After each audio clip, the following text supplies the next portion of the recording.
Hi friends, welcome to my channel. So మనము నిన్నటి వీడియోలో డిస్కస్ చేసాం కదా, సెల్లింగ్ జోన్లో ఉందండి, అక్కడ సెల్ ఆర్డర్స్ ఉన్నాయి. సో ఆ జోన్లో ఇప్పుడు మార్కెట్ ఉంది కాబట్టి కొంచెం రివర్స్ అయ్యే పాసిబిలిటీ ఉంది అనేసి. సో ఇవాళ మార్కెట్లో ఏం జరిగిందో చూసారు కదా, బ్యాంక్ నిఫ్టీలో.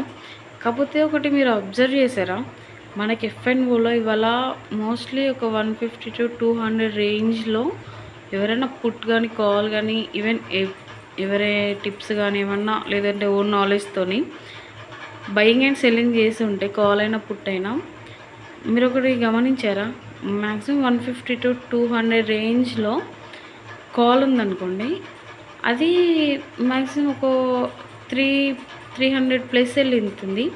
మళ్ళీ ఆపోజిట్లో కూడా రివర్స్ అవుతుంది. అంటే 150 to 200 రేంజ్ నుంచి 300కి వెళ్తుంది. 300ని అంటే 300 ప్లస్ కానీ ఎప్పుడైతే టచ్ అయిద్దో ఆల్మోస్ట్ అక్కడి నుంచి మళ్ళీ రివర్స్ అవుతుంది మార్కెట్.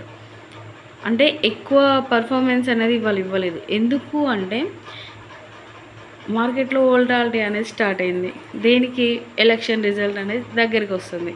అండ్ ఇంకోటి మీరు గమనించారో లేదో, మోస్ట్లీ ఎప్పుడు కానీ మన అంటే మ్యాక్సిమం మనం ఒక వీక్ బయింగ్ అండ్ సెల్లింగ్ చేయాలంటే 500 or 1000 లేదా 1500లో ఈ పాయింట్స్ రేంజ్లో మనం తీసుకునే మినిమం క్వాంటిటీ ఉంది కదా, 350 to 400 రేంజ్లో.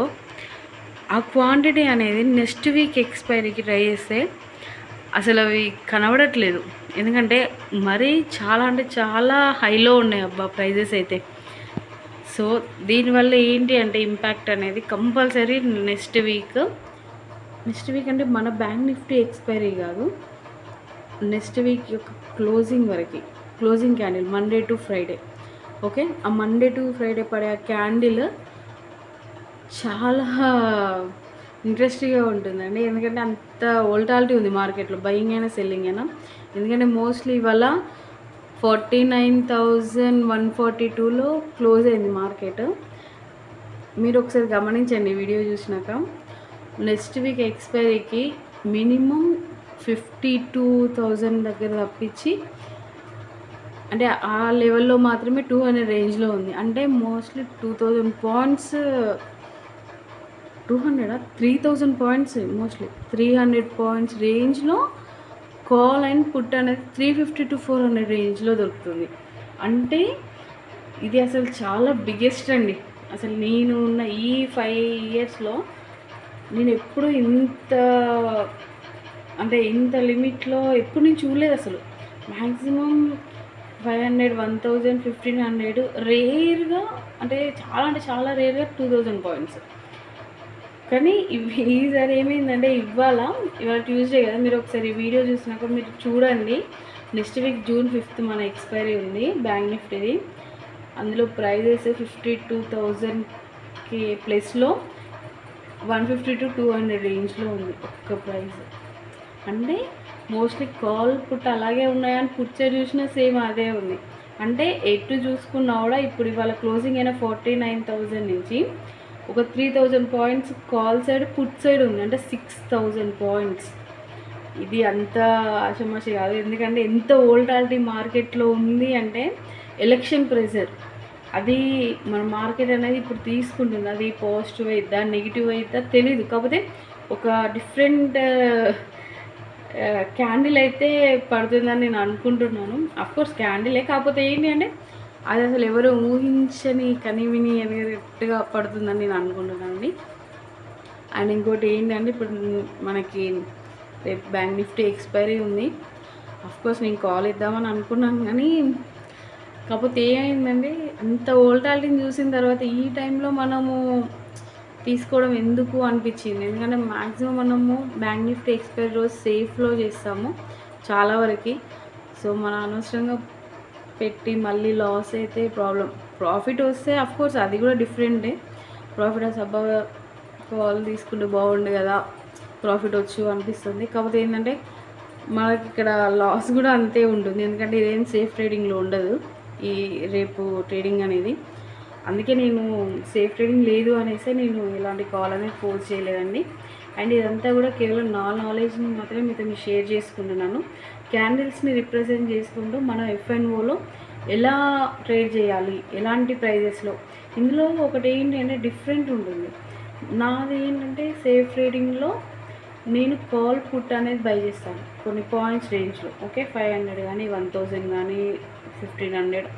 సో ఇందులో నేను ఎలా చేస్తాను అనేది నేను చెప్తున్నాను. కొందరు ఏంటి అంటే నేను ఎస్పెషల్ ఎవరి గురించి మాట్లాడట్లేదు, అంటే మార్కెట్ని చూసే విధానంలో నాది ఇది ఒక స్టైల్. మిగతా వాళ్ళది ఎలా ఉంటుంది అంటే కొందరు అంత రేంజ్లో చూడరు, దగ్గరగా హెవీ ప్రైస్ అయినా పర్లేదు తీసేసుకుందాము అంటే హోల్డ్ చేద్దాము అనేట వాళ్ళు ఉంటారు, ఓన్లీ బయింగ్ సైడ్. అదే సెల్ పాయింట్కి వస్తే సెల్ అనేది కంప్లీట్గా డిఫరెంట్. అక్కడ హెవీ ఇన్వెస్ట్మెంట్, హెవీ రిస్క్, అంటే హెవీ రిస్క్ ఉన్నది అంటారు కానీ రిస్క్ అయితే కంపల్సరీ ఉంటుంది. అండ్ అది డిఫరెంట్ మళ్ళీ, అక్కడ హెవీ ఇన్వెస్ట్మెంట్ ఉంటుంది. ఇందులో లో ఇన్వెస్ట్మెంట్తో కాస్ట్ టు కాస్ట్ అది లేకపోతే ప్రాఫిట్తో బయటకు వస్తాం కదా. సో డిఫరెంట్ ఉంది. ఎవరి నాలెడ్జ్ అనేది, ఎవరికి మార్కెట్ ఎలా అర్థమవుతుంది అనేది, ఎవరు ఎలా చూస్తారు, వాళ్ళ పాయింట్ ఆఫ్ వ్యూలో మార్కెట్ ఎలా ఉంటుందో అదే వాళ్ళకి కరెక్ట్ అనిపిస్తుంది. అఫ్కోర్స్ నేనైనా అంతే. నేను మార్కెట్లో ప్యాటర్న్స్ని కానీ వేటిని యూజ్ చేయను, జస్ట్ క్యాండిల్స్ని రిప్రజెంట్ చేసుకుంటూ ఇన్ని పాయింట్స్లో నేను కాల్ అండ్ పుట్ తీసుకున్నాను. నా సేఫ్ రేట్ స్టాప్ లాస్ అంటే నేను ఒక కాల్ తీసేసుకొని అది 200 రేంజ్లో బై చేసేసి 150, 140లో స్టాప్ లాస్ పెట్టడం అది అవ్వదండి. మార్కెట్లో చాలా వరకు వర్కౌట్ అవ్వదు, చాలా వరకు స్టాప్ లాస్లో హిట్ అవుతాయి. మోస్ట్లీ కన్సల్టేషన్ మార్కెట్లో కంపల్సరీ హిట్ అయిపోతాండి, రూపాయి కూడా చేతికి రాదు. ఓకే, ప్రాఫిట్ విషయం కాదు, ఉన్న ఇన్వెస్ట్మెంట్ కూడా పోతుంది. అందుకే సో నేను ఇవన్నీ కనుక్కుంటూ నాకేది బెటర్ అని నేను అనుకుంటే, నా సేఫ్ ట్రేడింగ్లో నా స్టాప్ లాస్ అంటే కాస్ట్ టు కాస్ట్. నేను ఈ పాయింట్ ఆఫ్ వ్యూలో ఎలా చేయాలి అనేది మాత్రమే నేను నేర్చుకుంటూ వచ్చాను. అఫ్కోర్స్ నాకు అది వర్కౌట్ అవుతుంది. సో దాన్ని మీకు నేను చెప్పాలనుకుంటున్నాను. ఎందుకు అంటే చాలా వరకు స్టాక్ మార్కెట్లో లాసెస్ అనేది చాలా వస్తుంటాయి, ఎందుకంటే అగ్రెసివ్ వెళ్ళిపోతారు.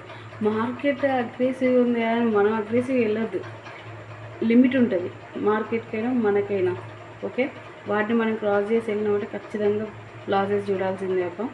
అండ్ ఇంకోటి ఏంటి అంటే మార్కెట్ ఇవాళ ఎలా ఉంటుందో రేపు అలా ఉంటుంది, అంటే మళ్ళీ నెక్స్ట్ డే అలా ఉంటుంది, డే ఆఫ్టర్ నెక్స్ట్ డే అలా ఉంటుంది, ఇలా కాదు. మార్కెట్లో ఉండేది ఏంటి అంటే ఒక్కటే, మార్కెట్కి కూడా టర్మ్స్ అండ్ కండిషన్స్ ఉంటాయి. ఇష్టం వచ్చినట్టుగా క్యాండిల్స్ని అంటే క్లోజింగ్ కానీ బయింగ్ కానీ సెల్లింగ్ చేయడానికి బిగ్ ప్లేయర్స్కైనా రీటైలర్స్కైనా నార్మల్గా 1-2 లాట్స్ చేసే ట్రేడర్కైనా కూడా ఎవ్వరికీ ఉండదు. అందరికీ టర్మ్స్ అండ్ కండిషన్స్ ఉంటాయి. వాటిని ఆ రూల్స్ రెగ్యులేషన్స్లోనే మనం చేసుకుని రావాలి. ఓకే, సో ఇప్పుడు మార్కెట్ విషయానికి వస్తే చాలా వరకు అయితే నేను అవాయిడ్ చేద్దామని అనుకుంటున్నాను. ఎందుకంటే 3000 పాయింట్స్ అటు మోస్ట్లీ 6000 పాయింట్స్ రేంజ్లో నేను మార్కెట్ని ఇవ్వాలే చూశాను. కొంచెం ఆ షాక్లో నుంచి నేను కోలుకోవడానికి కూడా కొంచెం టైం పట్టవచ్చు. మేబీ రేపు బ్యాంక్ నిఫ్టీలో ఏమన్నా, రేపు ఎక్స్పైరీ గురించి కాదు, నేను నెక్స్ట్ ఎక్స్పైరీ చెప్తున్నాను. ఏదైనా నాకు చూద్దాము, రేపు మార్కెట్ ఏమైనా కన్సల్టేషన్ అవుతుందా. ఒక ఇన్ కేస్ కన్సల్టేషన్ అయితే సేమ్ దోజీ క్యాండిల్ పడవచ్చు. దోజీ క్యాండిల్ ఎలా, సేమ్ 49,500 to 49,142 ఇవాళ క్లోజింగ్ వరకు ఈ రేంజ్లోనే మళ్ళీ అప్స్ అండ్ డౌన్ అవుతూ దోజీ క్యాండిల్ క్రియేట్ అవుతుంది. లేదు అప్ సైడ్ అంటే కొంచెం కష్టమే అబ్బా మార్కెట్ అయితే. ఇప్పుడైతే ఆఫ్టర్ రిజల్ట్ ఏంటి అనేది నాకు తెలియదు, కానీ ఇప్పుడైతే మార్కెట్ అప్ సైడ్ అయితే వెళ్ళే పాసిబిలిటీ చాలా తక్కువ ఉంది. లేదు ఒకవేళ డౌన్ వచ్చిందా, డౌన్ సైడ్ అయితే 48,250. Okay, 48,250 near by 1,000 points. 1,000 points రేపే ఇస్తుందా అంటే మోస్ట్లీ ఇవ్వచ్చు, కాకపోతే మోస్ట్లీ ఇవ్వకపోవచ్చు. ఎందుకంటే కన్సల్టేషన్ మార్కెట్ కదా. మ్యాక్సిమం నేనేమనుకుంటున్నా అంటే రేపటి టార్గెట్కి ఇప్పుడు 49,142 క్లోజింగ్ కాబట్టి నియర్ బై 49 or 48,900 ఇక్కడ నుంచి మోస్ట్లీ ఒక 150 to 250 పాయింట్స్ డౌన్ సైడ్ అవ్వచ్చు, అంతకు మించి వెళ్ళదు అనుకుంటున్నా రేపైతే.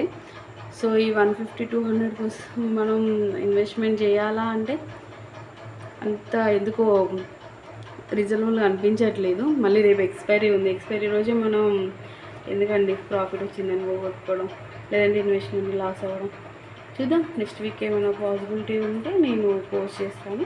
అండ్ ఇంకోటి ఏంటి అంటే, నా ఛానల్లో నేను కేవలం నా నాలెడ్జ్ని మాత్రమే షేర్ చేసుకుంటున్నాను. ఇవి మీకు ఏమైనా యూస్ఫుల్ అవుతుంది అనుకుంటే please support me and subscribe to my channel అండి. అండ్ ఇంకోటి ఏంటంటే, క్యాండిల్స్ని అర్థం చేసుకోవడం చాలా ఈజీగా ఉంటుంది అనేసి నేను, కానీ మనం కరెక్ట్గా నేర్చుకోగలిగితే క్యాండిల్స్ బెటర్. అంటే మిగతా ప్యాటర్న్స్ని అర్థం చేసుకోవడంలో కానీ, అందులో చాలా రేర్ కేసెస్లోనే హిట్ అవుతాయి. అబ్బా, అఫ్కోర్స్ ఇప్పటివరకు చేసిన వాళ్ళకు క్లారిటీ వచ్చి ఉంటుంది ప్యాటర్న్స్ అంటే ఏంటి అనేది. మార్కెట్ కూడా అసలు ఏం అర్థం కాకుండా ఉండేవాళ్ళు కూడా ఉన్నారు. ఓన్లీ మన టిప్స్ మీద బేస్ చేసుకొని ట్రేడింగ్ చేసే వాళ్ళు ఉన్నారు. కానీ ఒక్క కాల్ మనం తీసుకుంటున్నాము అంటే దానికి పాజిటివ్ ఆర్ నెగిటివ్ రెండు ఉంటాయి. ఆ రెండింటిని మనం హ్యాండిల్ చేయగలుగుతామా లేదా అనేది మన ఓన్గా నేర్చుకొని ఎంటర్ అయితే బాగుంటుందని నా ఫీలింగ్. అది మాత్రమే నేను ఇప్పుడు నా ఛానల్లో నేను చెప్పాలనుకుంటున్నాను. అందులో ఒక బెస్ట్ వే క్యాండిల్స్ అయితేనే మనకు కొంచెం అర్థం అవుతూ ఉంటాయి. సో నేను క్యాండిల్స్ గురించి మొత్తం కంప్లీట్గా చెప్తాను, కాకపోతే కొంచెం టైం పడుతుంది, అంటే కొంచెం థియరీ పార్ట్ ఉంటుంది. ఎందుకంటే మన ప్యాటర్న్స్ లెక్క చార్ట్లు చేయడం అంటే కాదు. కాకపోతే ఏంటంటే ఉన్న క్యాండిల్స్లోనే మీకు నేను వాటిని ఎక్స్ప్లెయిన్ చేస్తాను, ఓకేనా? లేదు మనం లైవ్లోనే చూద్దాము, ఎవ్రీడే క్యాండిల్ ఎలా పడుతుంది, దాన్ని మనం వీక్లీ క్యాండిల్ ఎలా చేస్తున్నాము, కొన్ని పాయింట్స్ రేంజ్లో మనం బయింగ్ అండ్ సెల్లింగ్ చేసి ఎలా చేస్తున్నాము, వాటిని కూడా నేను ఎక్స్ప్లెయిన్ చేస్తాను. ఐ హోప్ మీకు నచ్చితే, మీకేమన్నా యూస్ఫుల్ అనిపిస్తే సబ్స్క్రైబ్ టు మై ఛానల్ అండి. అండ్ ఇంకోటి ఏంటి అంటే, మార్కెట్ ఎప్పుడు కానీ ఒకేలాగా ఉండదు. ఎప్పుడు ప్రాఫిట్ ఇవ్వాలంటే రాదండి, కొంచెం టైం పడుతుంది. ఆఫ్టర్ 2 వీక్స్, ఈ వీక్ కాకుండా లాస్ట్ 2 వీక్స్ ప్రాఫిటే లేదు. కాస్ట్ ఎగ్జిట్ అయ్యింది. మన ఛానల్లో వీడియోస్ ఉన్నాయి చూడండి. కాస్ట్లో బయటకు వచ్చేసాం, అంటే ప్రాఫిట్ని మాత్రమే సేవ్ చేసుకున్న బయటకు వచ్చాం, ప్రాఫిట్లు ఏం తీయలేదు. కానీ ఈ వీక్ ఎక్స్పైరీ వరకు, అంటే రేపటి వరకు కాదు, మండే నిన్నటి క్లోజింగ్ వరకే ఒక్క లాట్ మీద మనము ఇన్వెస్ట్ చేసిన దాని మీద మనకి 6K ప్రాఫిట్ వచ్చింది. వన్ లాట్ అంటే ఇక్కడ ప్రాఫిట్ వచ్చింది అని నేను చెప్పట్లేదు. ఇన్వెస్ట్మెంట్ ఉంటే ఇవాళ కాకపోతే రేపైనా ప్రాఫిట్ వస్తుంది. ఇన్వెస్ట్మెంట్ని లూజ్ అవ్వకండి. ఇన్వెస్ట్మెంట్ని అంత ఈజీగా బ్లైండ్గా ఏది పడితే తీసుకోకండి. ఒక రేంజ్లో మార్కెట్ని అర్థం చేసుకోండి, ఓకేనా? మీకు నచ్చినట్టుగా మార్కెట్ ఉండదు, అది ఎలా వెళ్తుందో చూసి దానికి తగ్గట్టుగా మనం బయింగ్ అండ్ సెల్లింగ్ చేసుకోవాల్సిందే, ఓకేనా? ఇక్కడ ఎవరో ఉన్నారు, ఏదో అవుతుంది, అంటే స్కామ్స్ అనో లేకపోతే గ్యామ్లింగ్ అనో ఏమో వస్తూ ఉంటాయి. అందులో మధ్యలో ఉండే మీడియేటర్స్, అంటే నేను కంపెనీస్ గురించి చెప్పట్లేదండి, కొందరు ఉంటారు, అన్నీ కాదు కొన్ని ఉంటాయి, ఇంత వస్తాయండి అంత వస్తాయండి, ఇట్లాంటి అట్లాంటి అంత లేదు. మార్కెట్ స్టేబుల్గానే ఉంటుంది, మార్కెట్ స్టేబుల్గానే ప్రాఫిట్ ఇస్తుంది.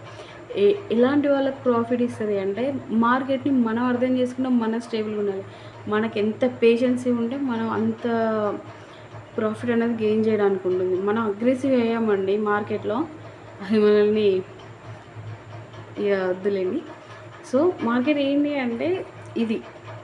సో కొన్ని అర్థం చేసుకుంటూ, క్యాండిల్స్ని చూసుకుంటూ, వాటికి అనుగుణంగా మనం బయింగ్ అండ్ సెల్లింగ్ చేద్దాం. అంతే తప్పించి మనం బై చేసామని పెరగడం, లేకపోతే మనం సెల్ చేసాం కదా అని తగ్గడం అంటే అంటారు కదా లక్.